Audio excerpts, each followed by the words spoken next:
Welcome, everybody, to People of Efrat, where we all get to learn more about this great community and the people that make it tick. There's an upcoming election.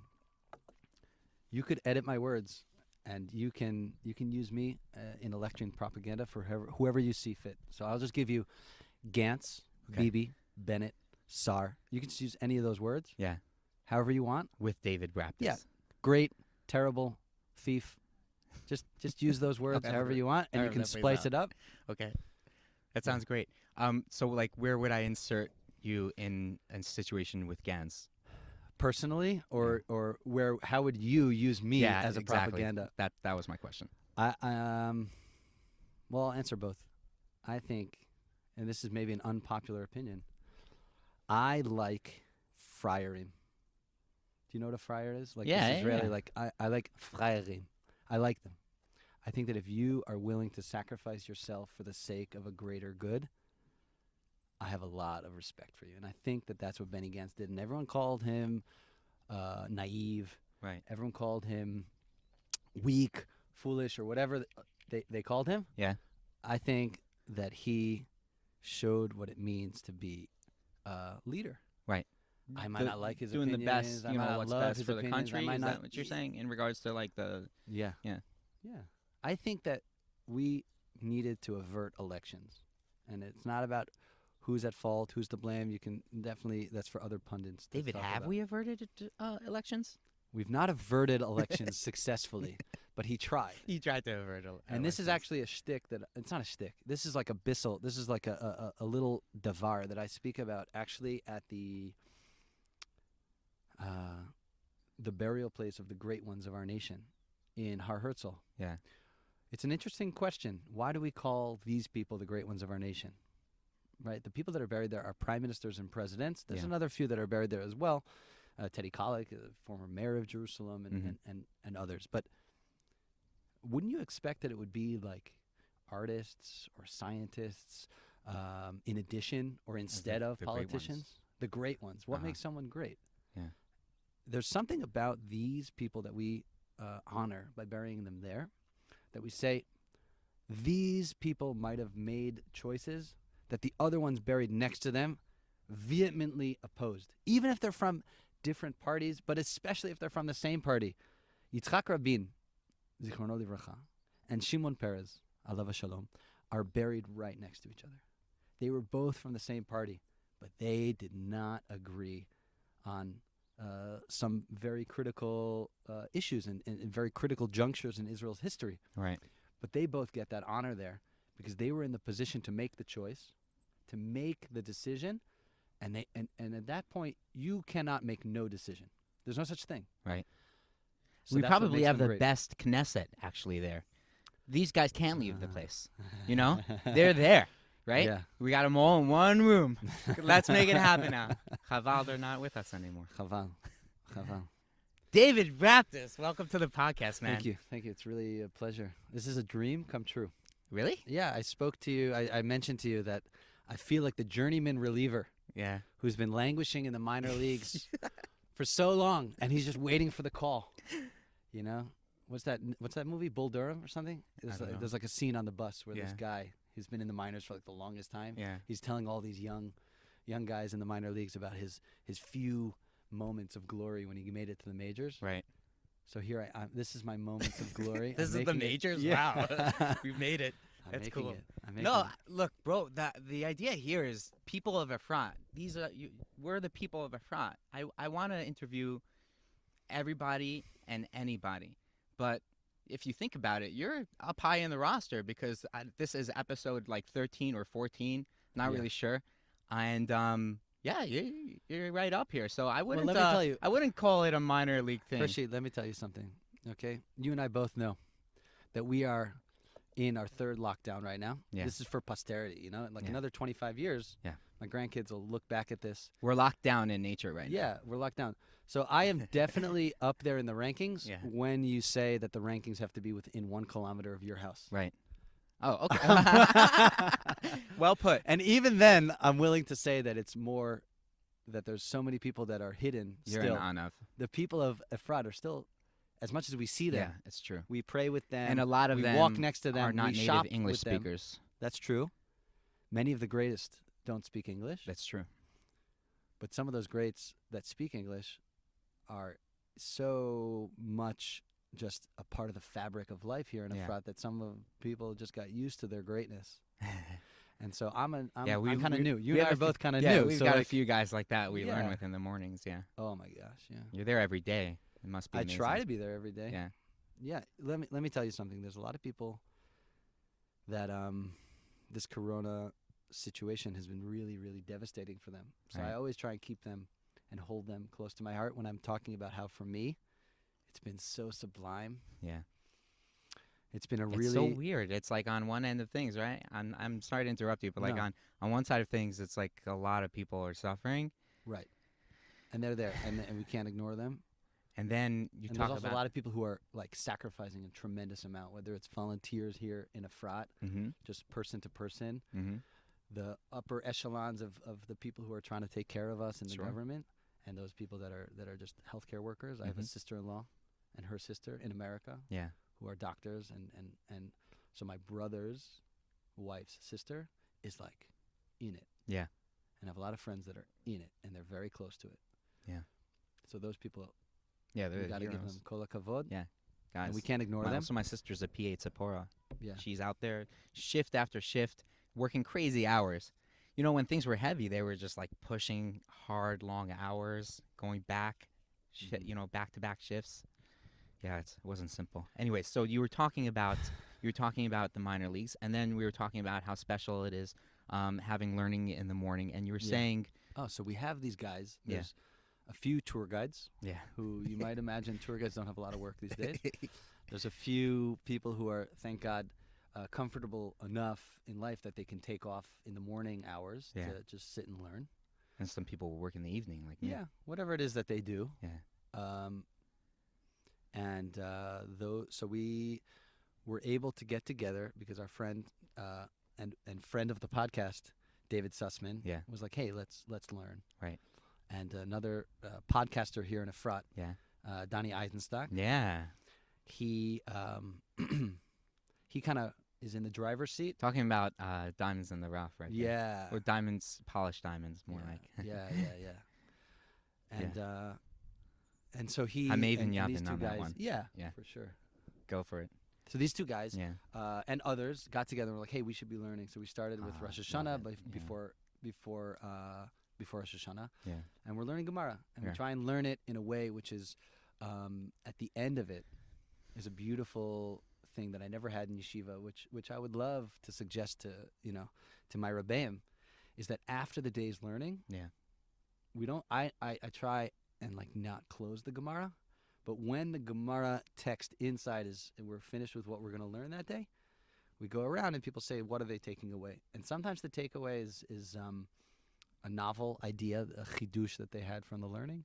Sometimes it's like just a really simple bracha to all the learners, and sometimes it's a little like here's something I learned about life from the day's learning, Wow. and it's a great way of connecting to the learning. Right. Right.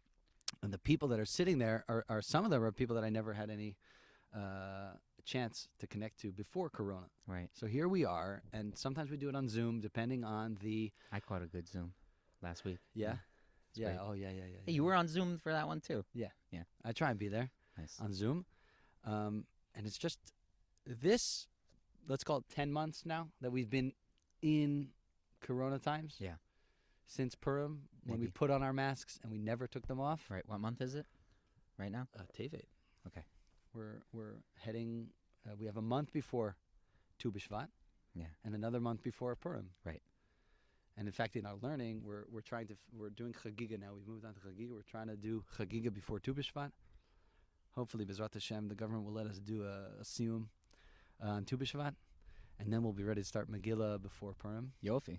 Yeah, and so we had a baby in these 10 months. Wait, the whole Chabrua had a baby? No, me and my wife, I know. Batchen. Batchen Beautiful. Schlesinger is my wife, and Wow. That's all thank God we welcomed a third child, Blian Hara, into our family. So, I mean, you lose your livelihood and Yeah. you gain a life. Right. So that's a great trade-off. You I would lose say. a livelihood and you gain a life. I don't know. That's maybe tourism will come back. And the challenge now is to really incorporate some of the life lessons that we've learned through Corona into our real life. Right. We kind of took a little sabbatical. Yeah. Without really Parnassa meaning it. and, But try I'll tell you that one of the challenges that I've had is Chol Hamoed. How do I not work on Chol Hamoed? Mm-hmm. That's like when there's Right. tourists You're in a the tour country. I'm a tour guide. I gotta work it. David. I have the heter. How many tour guides does it take to screw in a light bulb? However many tour guides it takes to screw in a light bulb, most of them are going to be standing around talking. You finishes the joke for me. Yeah, it's like one to screw it in, and the rest to explain where the bulb came from and how it goes into the socket, and you could say that about Jews too. And also, like the ladder is a really interesting thing to talk about. And what ladder and Why how is the many ladder rungs here? do you go up? Why'd they put the light right here? There's a reason for that. Right. And actually, like in the Tanakh, we have ladders. Yeah. There's a lot to Yeah. Anywhere You're go. going down the rabbit hole because you're a tour guide. Beautiful. Oh, Hashem. So you're saying, like, okay, tour guides, it's a tough thing. On Chol Hamoed, you want to be with your family, but it's also very, very optimal time to be working. So It's a very optimal time to be working. This year, I had 2 Chol Hamoeds that I was free to be with my family. Hanukkah vacation, free to be with my family. Wow. And not thinking, like, what could, like, the work that you could be doing, because there is no work that you could be doing. Right. Wow. And so how do I make sure that I am, oh my God, here's a tour guide moment. Okay, none of you can see this. Right over there on that rock is a hyrax. I've never seen a hyrax here before. It is in Hebrew called a shafan sela. You can't see it because he's not moving around. I see him. Now he's moving. He's like a little groundhog dude. Yeah. Oh, that's awesome. Never seen that around here, but apparently there's shafane sela. Yeah, around this rocky area, they this is like a nature home preserve for them. Like these guys specifically. I've seen them, like, there's a whole bunch of them on the side of the mountain. When I come out here with my dog, he loses it. He's like, he wants he's smelling them. Yeah, he and knows he can nearly catch them because they're like all in the rocks and on top and around. Yeah, that's cool. It's phenomenal. So this only happened because we were just sitting here kind of quiet for most of the time. If we had come down through here like boisterous and loud, they don't want to have any part of that. Right. But I recorded a podcast a couple of weeks ago with the most lovely people in the most lovely place ever. And then what happened? At the very end, it's the first time this ever happened to me. At the very end, I go to hit the stop button for record, and it starts recording. And I say, "Uh-oh." So I had like all the footage from video, but the audio was just not usable because of all the wind and whatnot. Are we recording right now? Yeah, we are recording. Okay, good. I'm a little nervous about it sometimes. I go back and I check it. Yeah. So let's talk about major leagues and minor leagues. I'm learning. We're learning all the time. So just the like getting off of the regular beat of life and trying to figure out what's my new tempo supposed to be. Yeah. How do I incorporate so much of the good things of this sabbatical into my real life? Getting back, they talk about I've heard it in American politics, like build back better, and they're talking about like when the economy comes back, what should it look like? Right. Do it in the terms right of way. Green things and in terms of all sorts of other issues. So I'm like really, really, really struggling with what does that look like? Building it back better. Mm-hmm. Wow. And you're doing some. I know a little bit about what you're doing right now. You're not just sitting around doing nothing. You're working on various different avenues to like kind of take control over the situation and kind of corona-proof your life a little bit. Yeah. So I'll tell you one of the thoughts that I had was that what does a tour guide have that he can offer from his work experience to another area? Right. And I'll tell you that I did a little bit of lulav and etrog selling in my younger years. Okay. When I was just trying to get started as a tour guide. Yeah. And I found that it was so much fun selling to people that come looking for your product. Yeah. Not cold calling and not knocking on doors, but being in a market. I was in Katamon at the Shtiblach. And if you're walking into that shuk, you're either wanting to see beautiful etrogs, which is legit, or you want to buy beautiful etrogs. Yeah. And and selling to people that were there to buy, Yeah. that was so much fun, Yeah. right? Because hey, It's a mitzvah. what are you looking for, right? And and let me something that they provide for want. you what you're looking for at a price And- point that you're willing to pay, Right. and let's both be happy. That was an amazing, Right. and I had. I would say, we can ask another one of our neighbors, Hanan Kupietsky, who is a venerable veteran Yeah. player, macher, I would call him, in the lulav and etrog industry. Yeah. He was the one that asked me to come and man the booth. Yeah. And you can ask him how How it well it went. went. But they definitely hired me back the next couple of years That's awesome. until I was not available. Yeah. So what do I Wait, have? that was like as a tour young guide? age or recently? It was as a young tour guide. Oh, cool. It was my 20s.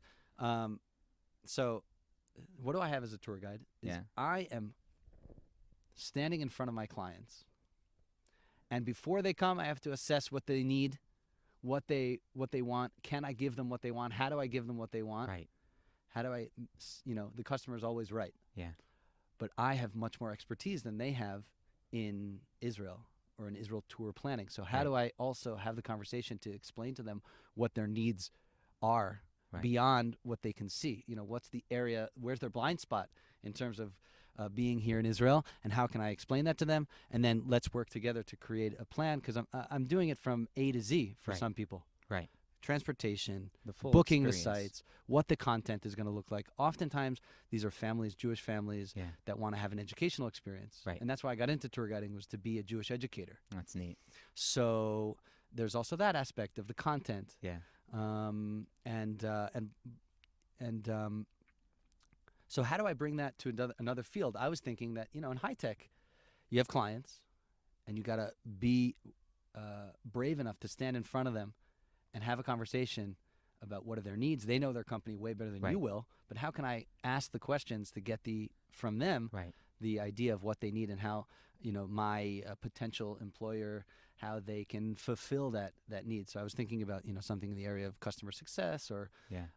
maybe sales in a more warm environment, not Right. like cold calling, but something which is more kind of Right. further down the pipeline.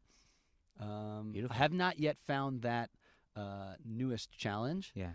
And I'll tell you what, one of the things Well, has been that's Further education also. Come on, you're doing something right now to further yeah, education. I was doing a little bit of Yeah. a course. Yeah. That was actually more to get some of the technical sides of writing code, just to Right. understand like what that world is like. Right. So To understand yeah, I like, if learned- you're going to be working. I in it. learned a little bit how to code in Python, Sure. and for the application of data analysis and things like that. Because Right. also in Data or data? it's tomato. Is it though? I feel like there's a generation that says data and there's a generation that says data. I'm telling you, man. I still haven't figured this out. If someone can In explain Hebrew, it to me- they say data. Oh, okay. data. So then that's easy because you know that how it's Right, going to be data. said. Okay. And yeah, so I don't know the right way to say it. Yeah. Um, I'm a tangent master, by the way. yeah, so I I'm dabble. I dabble in data, or Yeah. I dabble in data. Now my head is about to blow up. I'm so confused, but I love it. Beautiful. Achi, how did you get to Efrat? How did you get to Eretz Yisrael? Like, where did you? I've lived here for like 8 years, and Yeah. I only met you when I moved to the Dagan. So Mhm. I don't know. Have you been like? How did you get here? When? I've been in Israel now for 17 years. I came after Yofi. 2 years in Yeshiva University. And the way that I got to Efrat the first time Yeah. is when I was in high school. I didn't move here, obviously, Right. in high school. I grew up in Albany, New York. Okay. And I New was Yorker. yeah. But not a New Yorker. You're like No, a no, New no, Yorker. No. More, Yeah. yeah. Sorry to disappoint all the New No, Yorkers, or The former New Yorkers. Upstate New York is real nice. Upstate New York, beautiful Special. place. If I could live in America, Yeah. if America was, if Albany was in Israel, I would live there. Right.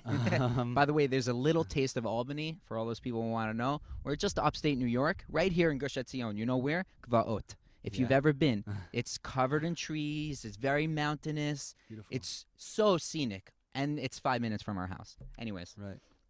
little It's a taste. beautiful place to go. Yeah, And go on. so growing up in Albany, I went to a Jewish school growing up. Yeah. The bigger Jewish school there is called the Hebrew Academy of the Capital District. Okay. And my experience was studying there as a kid. It's a conservative day school, with Salman Schechter Day School, and then I went to public school, just like my 2 older brothers. Yeah. And I was in public school, and I was a member of NCSY youth group, and they have summer programs, and I was committed for the very first time to come to Israel on a touring program. I was going to be touring around for a month in Israel. Wow. And there was How a old were very you that you wanted that to do was this? I was in 10th grade. Cool. Yeah. And a very, very well-known figure in NCSY in those days, he said to me, like, listen, David, I know you, and I think you would do better if, instead of going to the touring program, if you went on what's called NCSY Kolo. It's a learning program. It's 6 weeks. And I was like, listen, Rabbi, I want to see the country. I've never been to Israel. I don't want to sit in a Beit Midrash and only have a little bit of touring. I want to, like, really see the country. And he said, I'll make this deal with you, okay? You go on Kolo. If you don't like it, the other program starts 2 weeks after Kolo. You can switch. Wow. If you don't like it, you can switch. Now I'm thinking back, like, from what I know today. Mm-hmm. He was so confident, I think, that I would enjoy the learning program. Wow. I don't think you can have a kid just move from that program to that program. Like, these things are organized differently. Don't worry. Yeah. I'll yeah. look it out for you. So I got there, and I want to tell you something. It was in Efrat. Yeah. It was in the Neve Shmuel dorms. Ah. Yeah. And learning the Beit Midrash. 2000. 2000. Wow. Cool. Yeah, the year 2000. Summer of 99. Wow. Yeah, summer of 99. And I got there, and the first 3 days were absolutely miserable. Oh, yeah. I was one of very few public school kids that were there. Yeah. A lot of my first impression was that a lot of the other guys that were there as a last resort. Like, if you don't go on the Kollel and shape up, we're going to kick you out of your yeshiva high school. Right. And I was there like a super inspired little kid who just wanted to Get this learn. experience. Yeah. And I felt really out of place. I felt like a lot of the other NCSYers, a lot of the other students, a lot of the other kids were, they knew each other from back home. They had their lingo, they had their cliques, and I was just out. Yeah. And then we went on a tiyul. 3 days after we were there, we went on our first tiyul. Okay. And when you're walking on the path, Yeah. you're not in a group of 10 or 15 people sitting around a lunch table, or the 6 guys in the room, or the 20 people in the shear. You're one-on-one, 1-on-2 maybe. Okay. And that is when you can actually meet a person and really talk. So I met people, and I realized that I wasn't alone. I had a lot of people I could identify with. Mm. And they might have been in yeshiva high schools. They might have been other public school kids who were from what's called out of town, which out of town means not in the New York area. Right? Or upstate New York. I feel like Yeah. upstate New York is also out of It's town. totally out of town. Yeah. And I learned, like, wow, I can feel at home on this program. Yeah. I can feel at home in Judaism, which looks like this, wearing a kippah, wearing Right. I dig tzitzis, this. keeping This could be my kosher. thing. I dig this. And, Yeah. and I that is actually something that I wanted for my life. Yeah. And I said, I'll do it when I get to college. That'll be a clean break. Let me just become Right. Let me live my teenage life a little bit. Yeah. Right. What? You're 15, Yeah. 14. Yeah, you Yeah. know the show Saved by the Bell? Yeah. Of course. Yeah. Are you kidding me? Zach Morris. Yeah, Zach Morris. So AC Slater. I was more like Screech, Okay. but still, Yeah. let me just live that life a little bit, and then when I get to college, then I'll have a clean break, and I can do whatever I want. I can live however I see fit, and I can make a lifestyle change. Yeah. But also, I felt like I can feel at home, not just in this kind of Jewish environment, but also in this land of Israel. I can feel at home here. Hmm.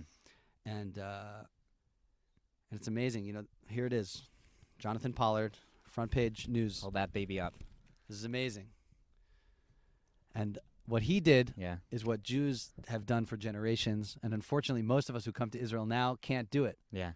8 years ago, you get on your Aliyah flight, you can't do it. I actually did. You did? I was. They take you to the Oh, this Nefesh old B'Nefesh terminal. does. Yeah. I was. Right. We were on like a charter flight, not I forget what they call the full flight. It wasn't that one, but we were on the one where there are many olim on the flight. Okay. People come to welcome you, but we weren't interested in the whole fanfare. I don't know why.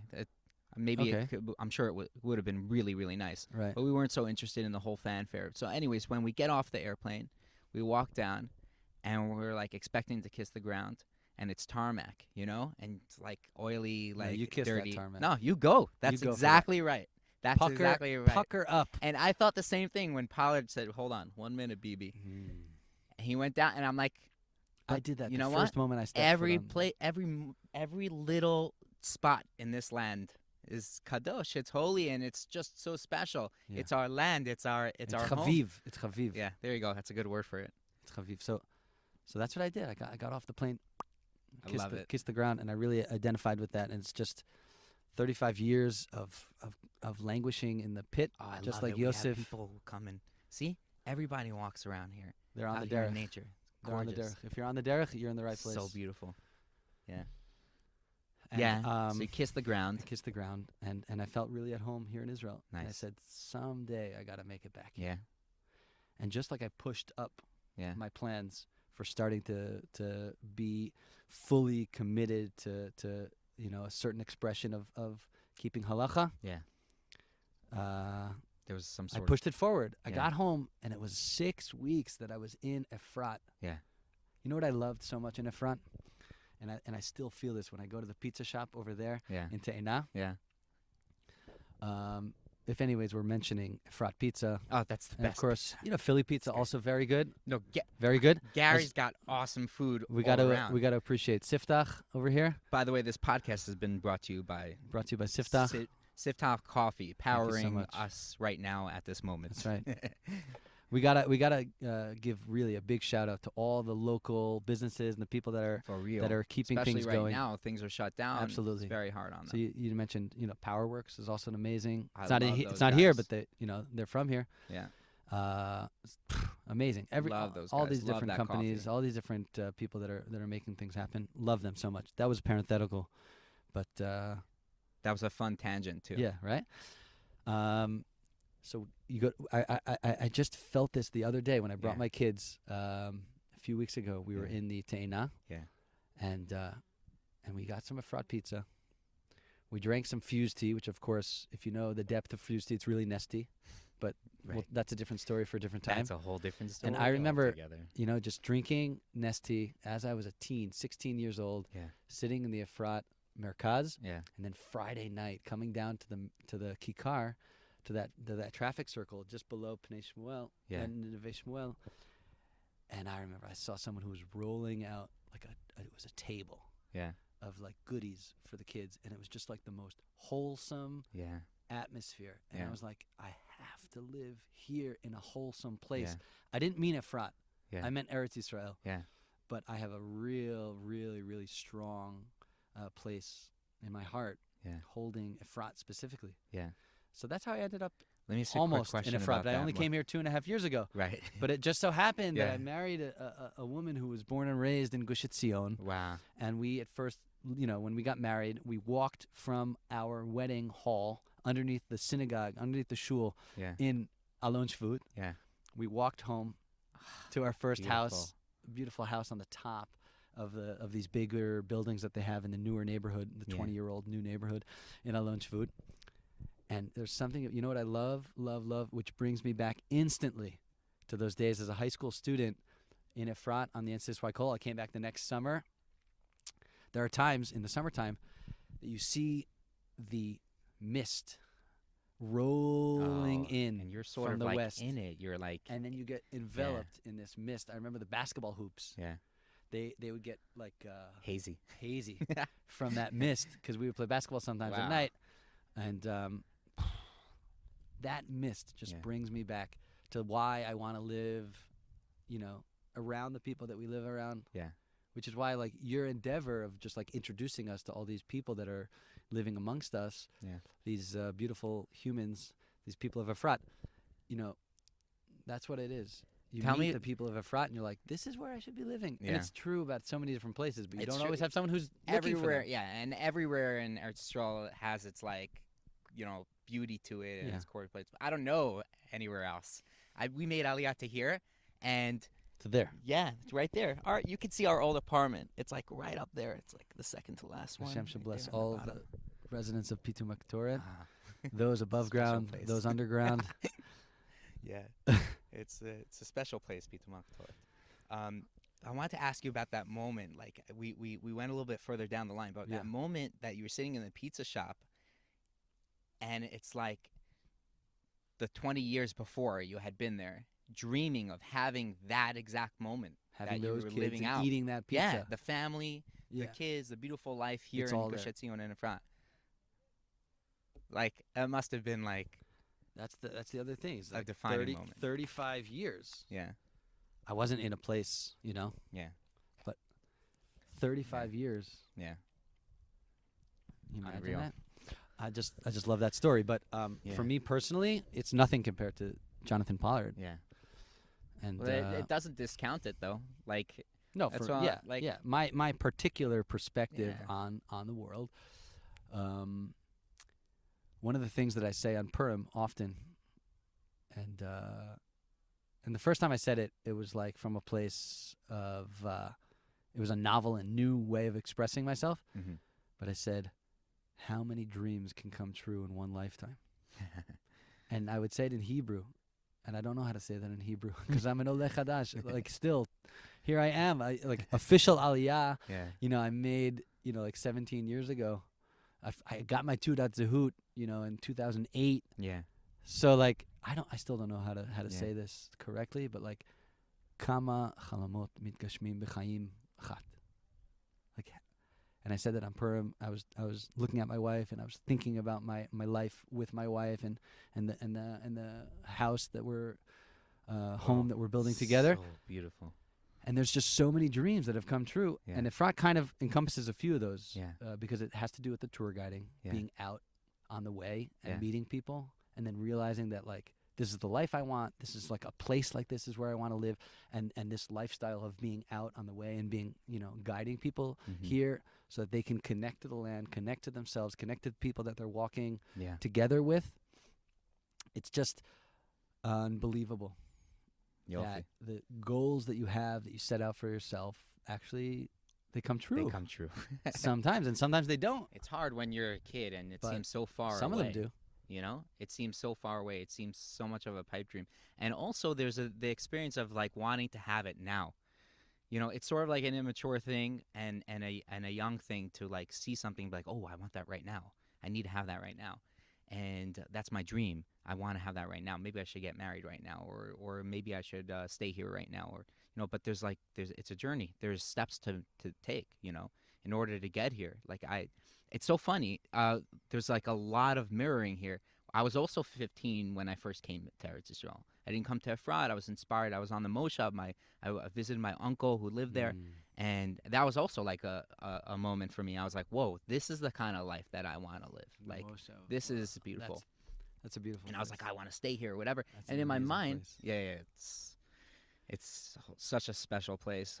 And my family lived there for years. I have an aunt who's still there right now, even after the fire and all that jazz. They should rise. From the ashes, from the flames, grow to be bigger and better. We love that place. It's a special place. My point is that I'm there, and I'm thinking to myself, this is what I want. And I wanted it then. I wanted it right now. But you got to take these steps. You have to. You could look at the vision and think about a way to get there. When you're young, it's very hard to see the end game or to realize that you're gonna get to that to your goals or whatever. But so you're actually making a dream come true for me. That's what I said earlier.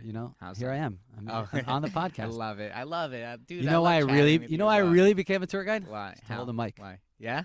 Oh, really? Yeah. Why? If you're the tour guide, you hold the mic. No one Right. can take them. Like, okay, That's sir, true. enough. You've spoken Right. enough. Right. Like sometimes they'll say that. Yeah. That happens. Sometimes people want to just be in the place and they're Right. like, I don't need to know exactly what that frame around that stone means. I just kind of look at this cool building and just be here. And you always gotta check the levels. Yeah.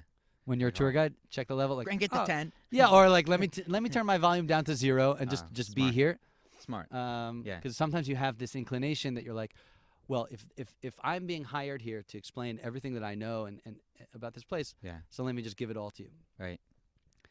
But there is something that's to not be said the about just being there. experience. It's so amazing to hold a mic. I just love it. Yeah. You know, and one of the things I You said could to you, take that home with you. You know, a little The mic? souvenir. Yeah. Put it under your pillow. I'm you're right. joking. I could walk around the house It's just with a mic in my pocket. It's nice. in my pocket. It's also like the thing is that when you're holding this mic, you're present. You're aware that there's someone listening. There's 12 followers of And you people give of worth- Efrat that are listening. You give worth to your words too. Yeah, you do, and you're kind of in the moment a lot. You know, it's like you're really, really there. You're really, really conscious of what's going on at that moment. I really like that part about it. So yeah, well, but like when you guide, do you have like one of those like nifty, tour guide like You know what they call that in lavalier Hebrew? mics? You know what Israelis call that? What do they call it? They call it a Madonna. Like Madonna. Yeah. Oh, that's great. I love it. Madonna. I try not to. I have been blessed with a voice that I can project. Yeah. Sometimes you have to, you're in Nachlaot, or you're in the old city, Yeah. you're in different places, and you shouldn't be projecting the voice. Right.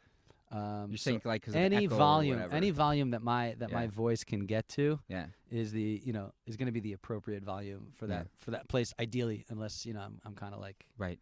messing up. Also, your But groups like with you and like. Yeah. It's So not- they do have these things nowadays, which are like these little personal earphone things that Right. you can just walk and have 50 people trailing behind you. Right.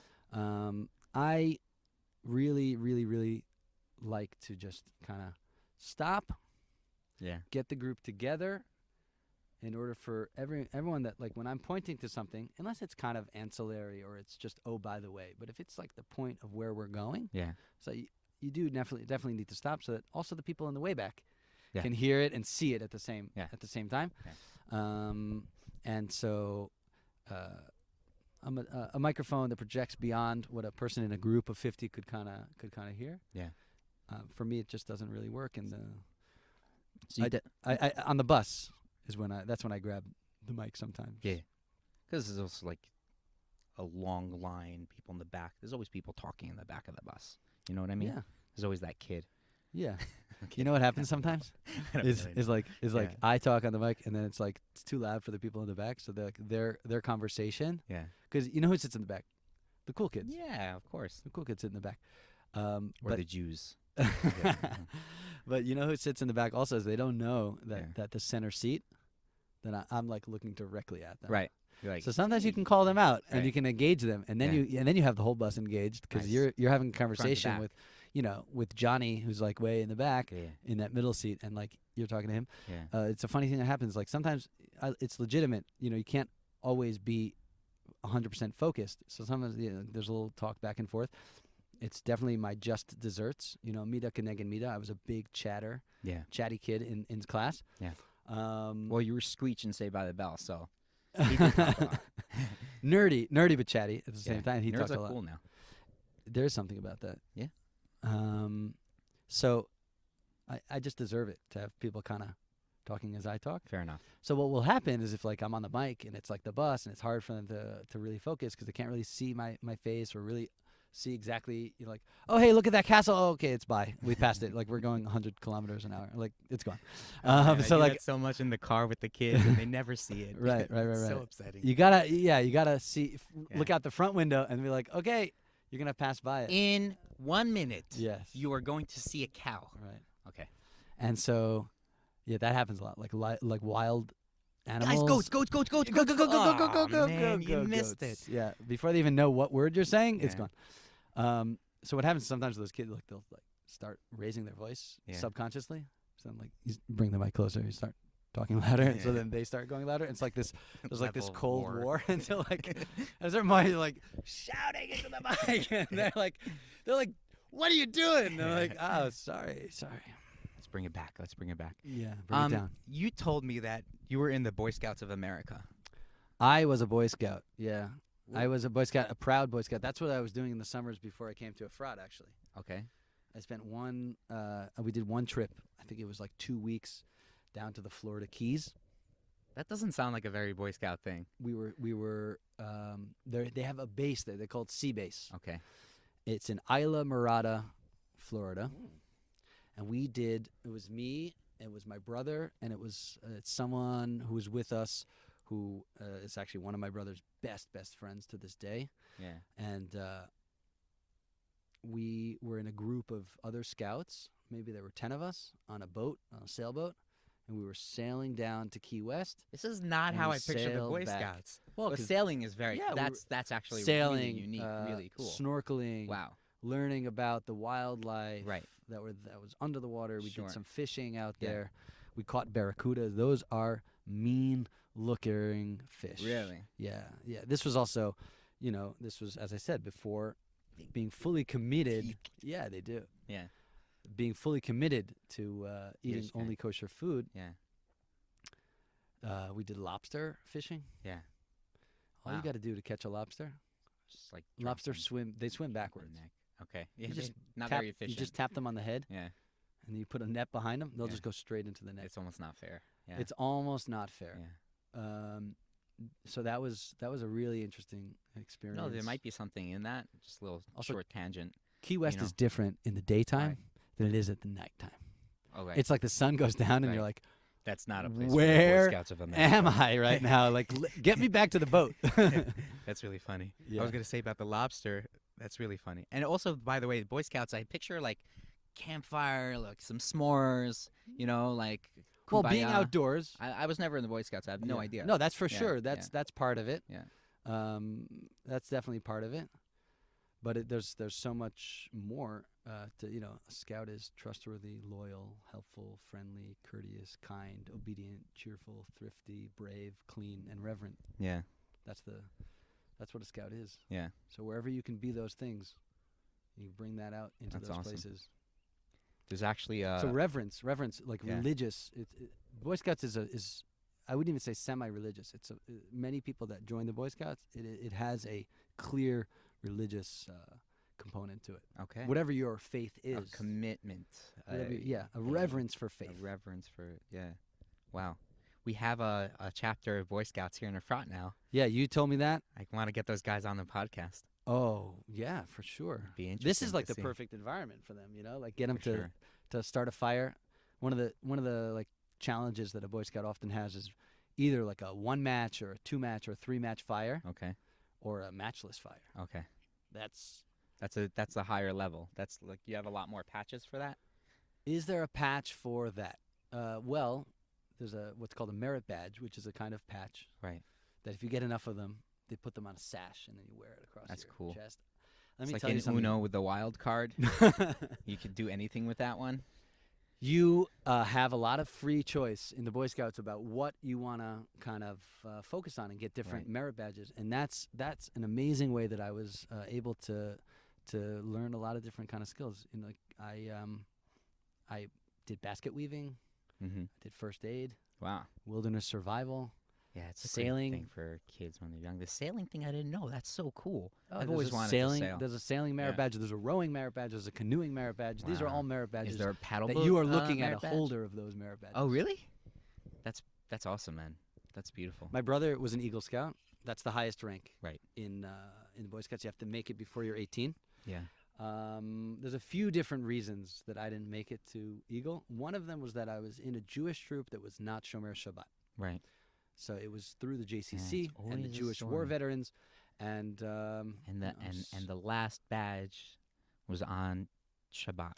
there were a or bunch of things the that weekends. we did a lot of it's very advancement. tough. We did a lot of advancement Yeah. in the campouts, and the campouts started Friday afternoon and ended Sunday morning. Right. And so I was also spending a lot more time in the latter years that I was in NCSY rather than in the Boy Right. Scouts. Right. And I tried, You went from still- Kumbaya to Achenu, Achenu. Beautiful. for sure. From Kumbaya to Achenu. David Bratspis. I love it. And I would say that I'm very confident in the choice that I made to.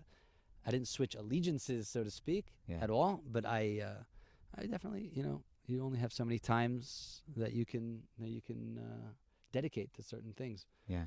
So the same way that I stopped, I don't know, wrestling in high school. Yeah. And this- Screech didn't wrestle.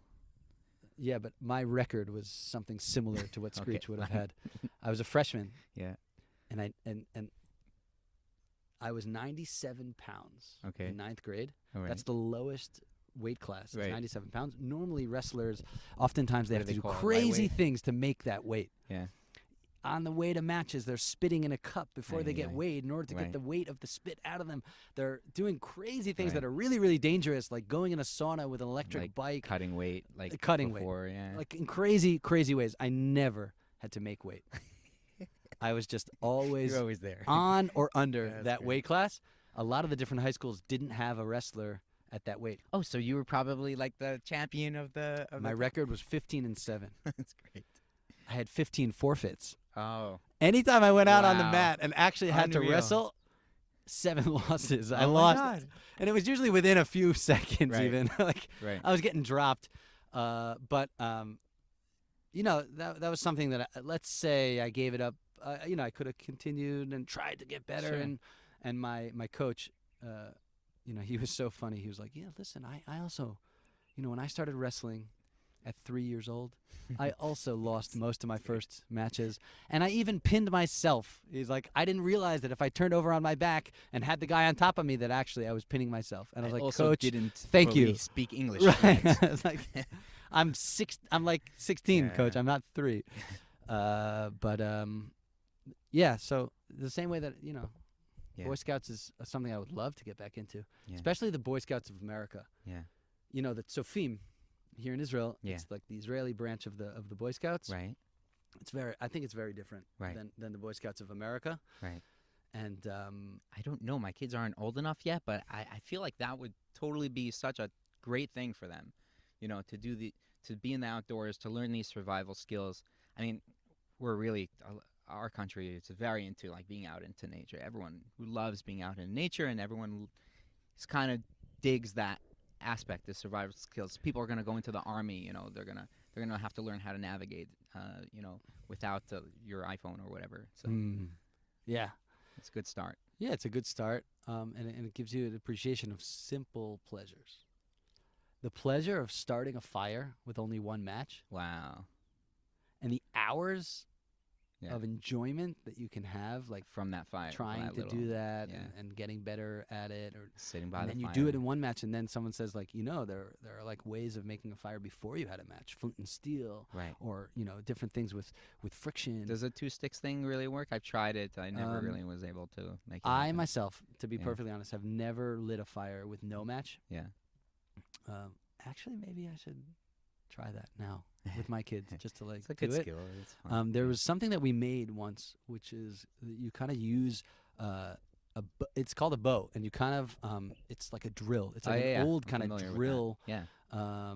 Like before there was electric power for drills. Yeah. So there's a way of doing a drill that you wind up your piece of wood It's like a string. with leather on it, Okay. and then you have another piece of wood which is lateral Yeah. that has the ends of those strings attached to it. Yeah. And if you have the wood at the top, as you pull it down, Yeah. it is simultaneously turning that piece of wood, Right. and it's winding up the next piece of leather, so that when you just kind of move it up and down and So up and every down. motion is another turn. Mm-hmm. Right. Cool. Mm-hmm. And it's going. And you're creating this crazy friction. Yeah. You put a little bit of like brush or whatever. Something. Yeah. Moss. Something to get it Yeah. started. If it's dry, Yeah. you want something dry, Yeah. and easy to burn, Nice. and yeah, you could do it. Alon Shvut, and then you guys were like, Efrat, let's go to Efrat. How did that? Well, my wife, Batchen, was born and raised in Alon Shvut. Yeah. And although she did move to different places, and she'd spent some time in Beit Shemesh and in Karmei Tzur, they were one of the first few dozen families over there in Karmei Tzur, and they were a part of a Garin Torani in Beit Shemesh, and her parents took the family on shlichut to Boca Raton Cool. for a couple of years. So she did live other places. Right. but She's seen the world a little bit. It was my dream, really to live in a place like Alon Shvut in Gush Etzion or something like that. But we decided that as a family that maybe we should raise the family in a different place to change of scenery or something like that. And we went to Armona Netziv. We were looking for a community, and we found Armona Netziv. We found a really awesome school for our daughter Halali. Yeah. But it was difficult living there in Armona Netziv for a couple of reasons. Yeah. And Near the Tayalet over there. And well, near a we little were bit in a very hard kind part of of town. sketchy Yeah. neighborhood in the sense that there wasn't a lot of knocking on doors of neighbors. There was a family below us, and we'd knock on their door and say, "Hey, your kids, do we want to come up and play with our kids?" And they would say yes. Yeah. They'd close the door. We'll send them up in a few minutes. Yeah. They never came. Uh, We tried to kind of, do something beautiful. We had a neighbor here in the Dagan, yeah. the Morgenstern family. Yeah. So Eitan. Eitan lives right behind me. He's Exactly. awesome So dude. he was involved Yeah. with the Gar'in Torani there, Okay. trying to really just like bring a communal sense and a religious Zionist ethos to promote, that. So we were a little bit kind of connected to them a little bit here and there. Yeah. They were our friends there. They lived really close to us. Mm-hmm. And so we went around trying to bring Mishlochei Manot. Ultimately, yeah. We'd knock on people's doors. They thought we were coming. We were like the collections. They're They like, wouldn't "What- open. They wouldn't open we the do- door. Another person, like we knocked on this their for? door, and they What are were you trying to sell and me? they were like, "No, we don't need any." Right. Slammed it in your face. So basically, community wasn't. There was a beautiful community there, and Yeah. there still is up Yeah. towards like the Yeah, top of the hill. we spent but we were Shabbat like there at once. the We very did like bottom of the hill. we davened at the Karli Bach Minyan over there Shabbat Uh-huh. once. My friend Nachman Solomon had us over for Shabbat on Mhm. our pilot trip, Yeah. and we were looking at our Armona Netziv. Like, I don't know like if I you knew guys there ended was up if I knew there was a Karabakh shul, I might have stayed. But It's in Arnona more, right? It's like more yeah, exactly. Yeah, Yeah. it's like closer to the right, newer Ma'ayan or buildings over something. there. So we were very far from there in Yeah, terms of more just like getting down there the on hill Shabbat, over far there. down the Yeah. hill. Yeah, we were in a. So like, bottom line is the community wasn't the way you would. We weren't the right people to Wasn't- be in that community. Yeah. If we wanted to kind of bring it up from its bootstraps, it's a community which we could afford in Yerushalayim, Right. but we couldn't Nice to afford be to in be there Yerushalayim. without strong neighborhood Yeah. connection. That's one thing Efrat has. And Well, the synagogue, the Ashkenazic synagogue that was there, it's a beautiful young Israel. Yeah. Amazing. When I went there, I think it was my dad's, or I was saying Kaddish for my father, and so I came to the shul just on the same time that I came to check out a few apartments, and the gabbai there, in the best possible sense, Yeah. Yossi Harel, he gave me a bear hug, in the best Sweet. sense, meaning I came in there. Yeah. That's really. He nice. gave me. He said, "Oh, you're gonna daven from the Yamid, no problem." And he's like, "You're gonna move here, and we're gonna make your life here beautiful. Like everything and anything you need." That is a person that has been committed to Am Yisrael and to that specific community, Yeah. probably 40 years. Wow. And his wife Chaya, amazing people. They had us over for Shabbos. And That area 40 years ago. yeah, well, Wow. after 67, that's Yeah. when Armona Netziv But- came into but Israeli hands to build on, and and it's then they funny started was- building there in the 70s. Yeah. It's funny we're saying it though because it's Yerushalayim, but like Right. 40 years ago, that was probably not the most comfortable and friendly place, Mhm. and it was probably considered like the Boondocks. Yeah, something like that. They Wow. can't. Yeah. So yeah, so Amazing you guys people. Were So like, there's an amazing community there, but we didn't live close to them. yeah. In proximity to that, Right. to that community. We'd hike up the hill Right. to get there. Pito Torah. Yeah, It's a job to get up there. Right. It's nice to have those people who are close to you. right. I hear that. So Armona Netziv was after Alon Shvut? Yeah. We got married. In our first couple of years of marriage, we jumped around to different places. Okay. I was working at Yeshivat HaKotel, Yeah. so we were 2 months in Alon Shvut directly after the marriage, Yeah. after the wedding ceremony. We walked home. It's so we, beautiful. We I went, love that after idea. that, we were in So the natural. dormitory in the old city for 4 Wow. months. It was a dream. Yeah. But it's not easy to live there either. Yeah. Imagine, we don't have a Makolet here. Okay, Right. fine. Like, there are Makolets there, Yeah. but like if you go out to Rami Levy over there, you're not driving it back to your house. No, you need one of those You little. need the cart, Yeah. and like you're dragging that cart. I slept I from the mean, shuk all the If time, I which lived is a in great the old city, experience. I'd drive one of those little tractor things. Nowadays they have Can those. you have that? Can personal people have that? Like, or is it just like I a don't know what the special license or ordinances something? are. Yeah, I think feel like everyone it- should ask yeah. their local Orthodox then rabbi, Everyone would be driving around in these little things. their Probably wouldn't local be. Yeah. city municipal inspector. But that. But would they do help. have that would be nowadays. helpful. Yeah.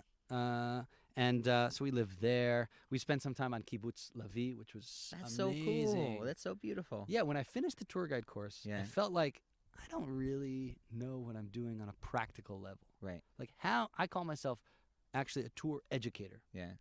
I think of myself as like I want to do education, not in the classroom, out in the field. Right. But I don't know really how to do that. Right. I need a little bit of a stage. I need a little bit of a internship.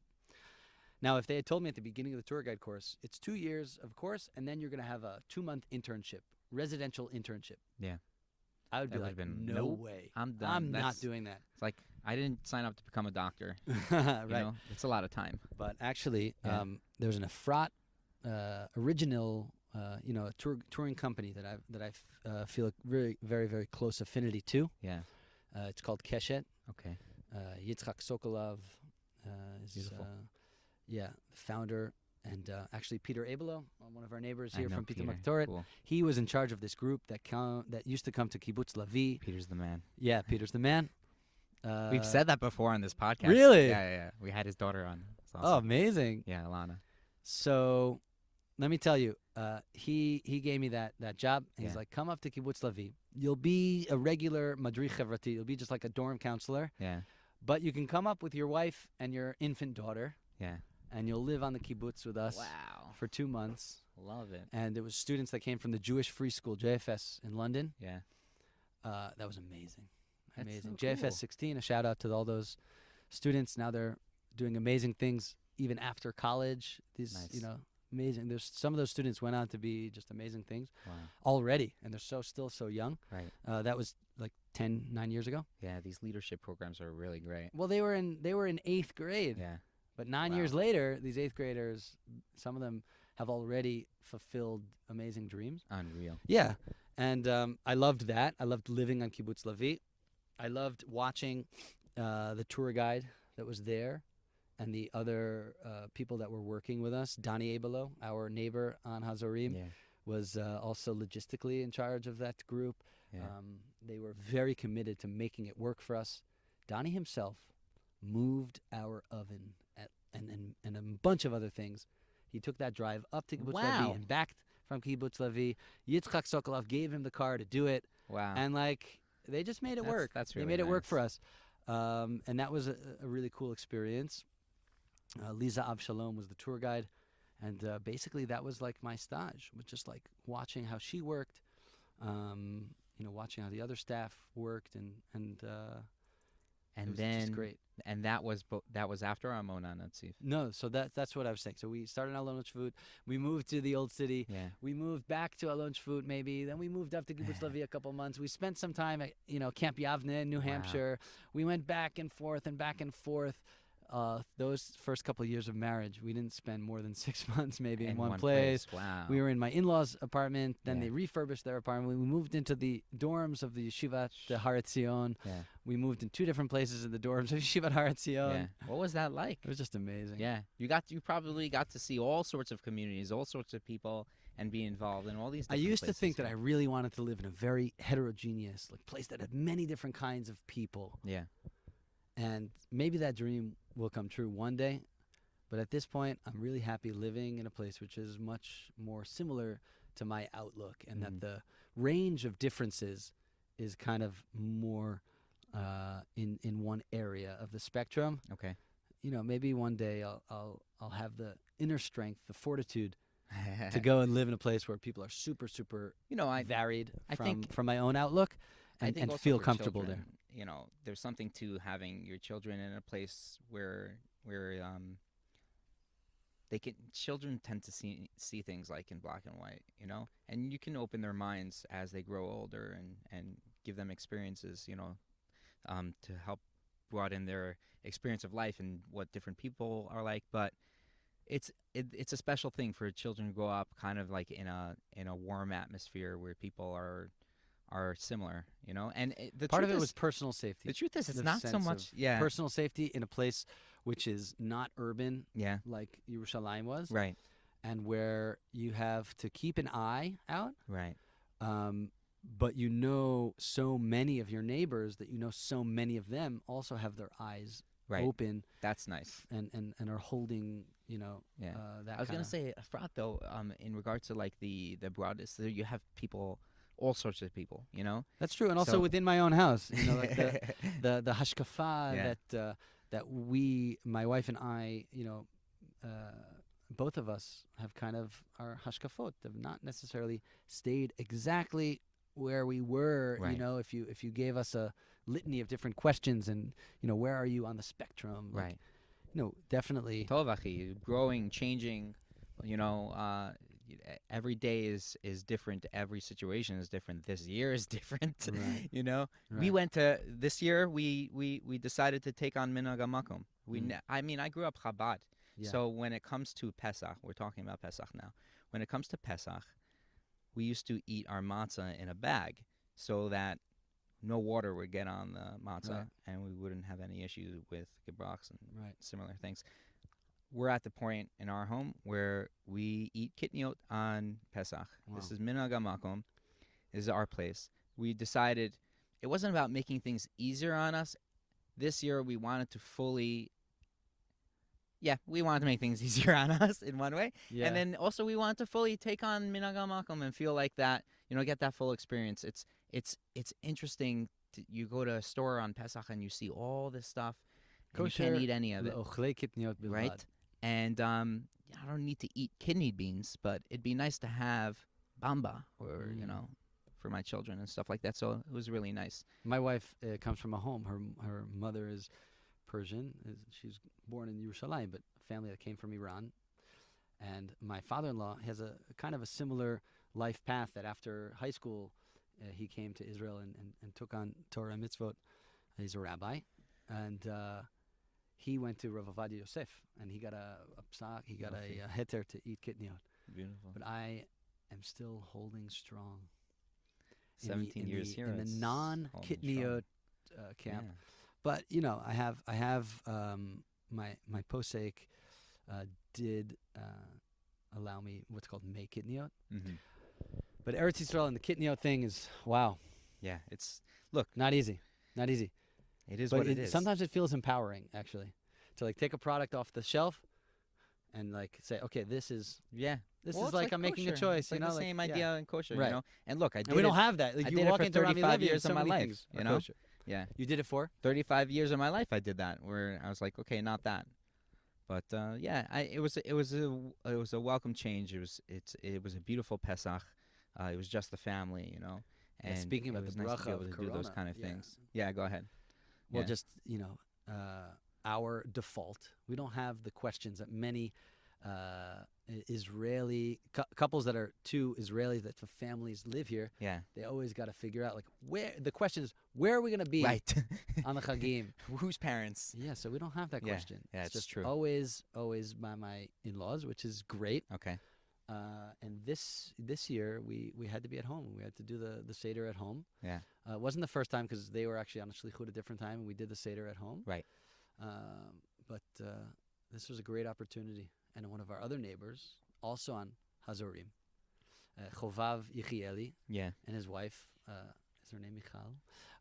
They make these escape rooms in a Oh yeah, in a box. in a You wanna box give or like- escape room that yeah, we it's got, great. and of course the moitzah I gave it, That's and it was great. just like we did that together with the formal seder, and and Kids must have loved it. yeah, and my wife and I, we did a little play for them. Oh, that's great. My mother-in-law usually does a play, and Yeah. it's every year it's the same play, Yeah. and it's great. And my wife and I kind of we made up a different, very simple play. It was a very kind of trippy play. It was like we get up to open the door for Eliyahu, and all of a sudden, Eliyahu is at the door, but it's Eliyahu, it's Saba Eliyahu. Ah, It's my beautiful. wife's grandfather, Alav Shalom, Oh wow. who's at the door, and I was dressed up as Eliyahu. And he comes in, and he's bringing this matzah, and it's like matzah they brought from Paras. It's matzah that he brought from Iran, Yeah. and he brings it, and all of a sudden, when he brings that matzah, and someone else touches it, it's like, doodaloo, doodaloo, doodaloo, doodaloo, doodaloo. And that person Transforming. all of a sudden becomes not the mother of this house, but she becomes my mom. Okay. And then it's like Sally Bratspis and Eliyahu Cohen. He's from Persia. She's from America.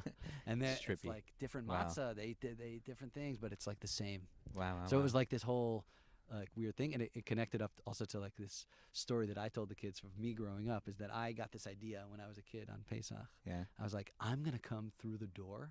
I'm gonna put a sheet over my head like Casper the Friendly Ghost, and when they open the door for Eliyahu, I'm gonna sneak out the back door, come through the front door, and I'm gonna do like, ooh, like I'm a ghost. Right. Totally that was the last sacrilegious. Pesach you did that. Totally because sacrilegious. Everyone went home. No one slept that night. Right. So Yeah. what happened was that morning, I was supposed to be helping to set up. I was a kid. I don't know what grade I was in. I was supposed to be helping set up. My brother and I snuck to the basement, and we were playing soccer in the basement. He and I argued, are we going to play with our shoes on or our shoes off? I vehemently wanted to play with our shoes on. Okay. He wanted to play with his shoes off. This Even is to this a day, serious when you go to his house, you have to take your decision. shoes off. Okay. And I'm like, dude, I don't want to take my shoes Right. off, but you have to. It's like So a it's thing. been that for a long time. It's funny. And I took my shoes off. We took our shoes off. Playing soccer, I kicked the floor and I broke my toe. But I was committed to that Casper gag. Like I was going to do Oh, it. wow. So I walked hobbling through the door. Coach from the wrestling team would have been proud of you in that moment. For sure. Yeah, Mr. Purcelli, wherever he is. Yeah. So I came hobbling through the door, and that's how they knew it was me. They didn't know it was just like some random Yeah. person Yeah. playing a trick, because I came like hobbling through That's the door. great. So then I did that again because I told the kids, like, Good. I put that Did you do the idea in their hobble head. also? And Saba Eliyahu, Yeah. when he towards the end of his life, he didn't, Yeah. he walked like an older man. He You was, really played the part. yeah, but it like connected up Yeah. the different stories, and that's what we were trying to do. Wow. We kind of had like a theme with the Seder of like, the Seder is the Seder that we've had in the different places that we've been. But It's different the over same there, but it's Seder. actually it's the same matzah. Oh, I love Right? that. I want to hear more. We're running out of time. I had a question for I think you should splice that out Fine. and save it Yeah. for Pesach time. I love it. Or replay it then, too. Replay it. Yeah. Yeah. I've been meaning to put more clips out there. It takes time, you know? Yeah. And the goal here is, like, just to have a good time and not I'm having a great time. take too much. Right? Come Yeah. on. Listen, I want to ask you a L'chaim. question because you're on one side of the table. Here I am. L'chaim. I'm on another side of the table, okay? Within maybe another month or two, you're not going to really have to worry about this anymore because you have already gotten the corona vaccine, Yeah. okay? So what was that like? When did you do that? First and foremost, Yeah. you know, we hear a lot of headlines about like what's going on with the availability of the vaccine and Yeah. things like that. There's a lot of places actually that are the vaccine that's available. Yeah, It has a short shelf life after it's been defrosted. right. So there are some places that the vaccines are being Kind of thrown like away. chicken and meat. Yeah, it's like a lot of things that go Yeah. off. So there are a lot of places actually that certain doses of the vaccine are being wasted Okay. in periphery areas of the country or whatever. Right. That's true as of Yeah, I now. saw something like in Yerushalayim, they're saying, okay, so people over a certain age, even if you didn't have an appointment, come now. Because, Right, maybe in yeah. the evening when they're Yeah. like, okay, we're gonna have to throw some of these out Right. unless we get people, so people can come and do that. Also, what the Ministry of Health says is it's frontline health workers, Right. It's people who are at risk because of their background illnesses, Right. or people who are at risk because of their age Okay. should come and get vaccinated.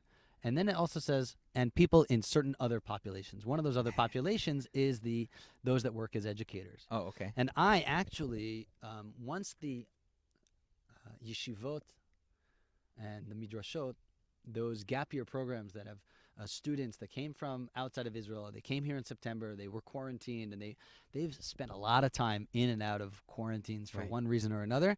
So when they can, a lot of these programs are trying to get them out into nature. Right. And so I've gotten, thank God, a lot of calls Right. in November and in December. I even guided a birthright.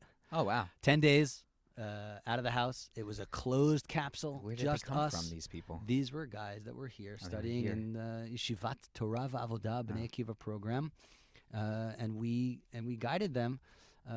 Me and the bus driver had to stay with the When was program. this? Like Couldn't last go month, home. This month? Yeah, this was at the end of November Oh, wow. until the very beginning of December.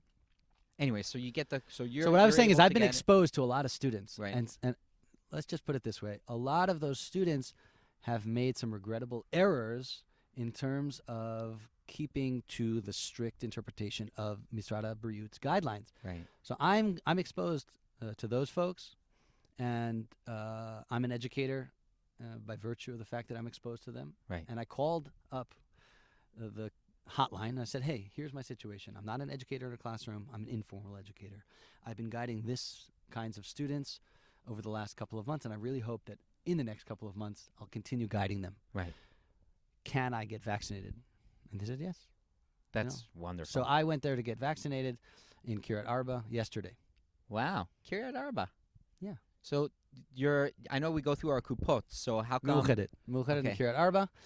And Nice. they gave me an appointment, and they, as soon as you book It's your nice to first be near appointment, Hebron. Yeah. you actually have a second appointment.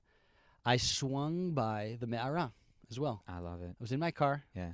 The Me'ara itself, Me'ara Machpelah, is closed except for, I think, residents of Kiryat Arba Hebron. Okay.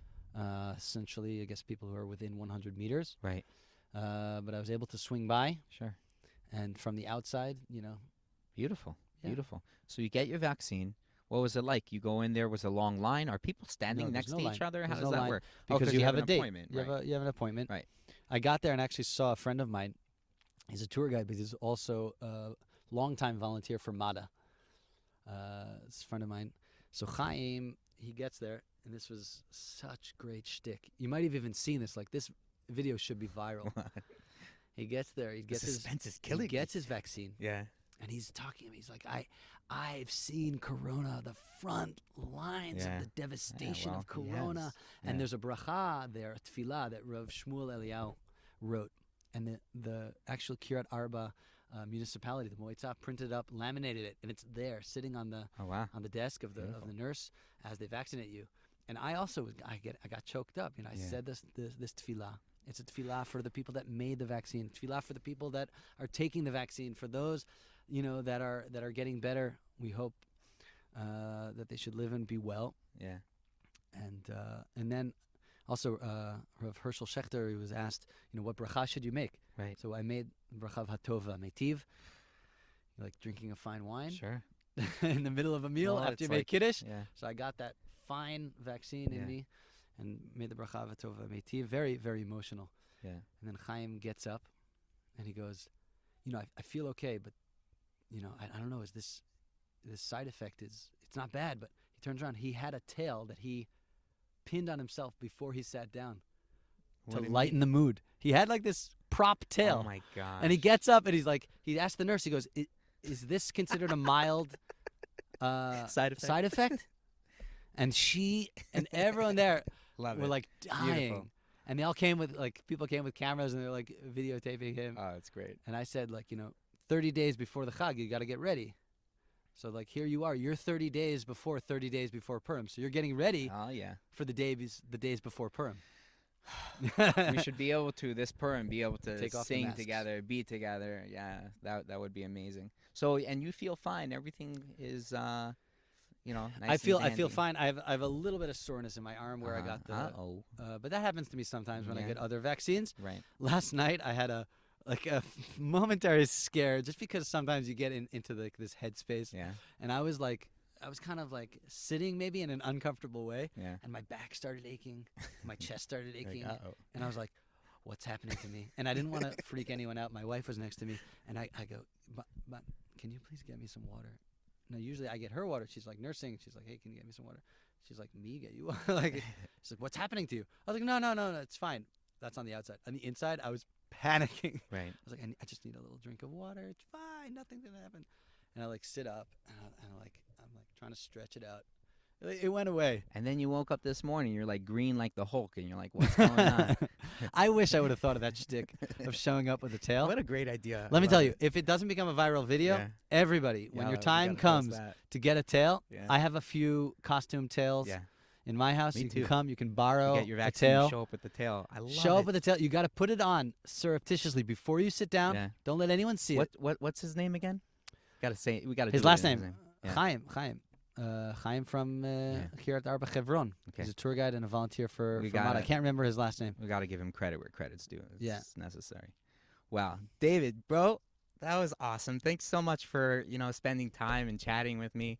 We said we were going Um, to take the glasses off. by the Okay, we are taking the glasses off, and it's just a real pleasure. I love being out here in the wild.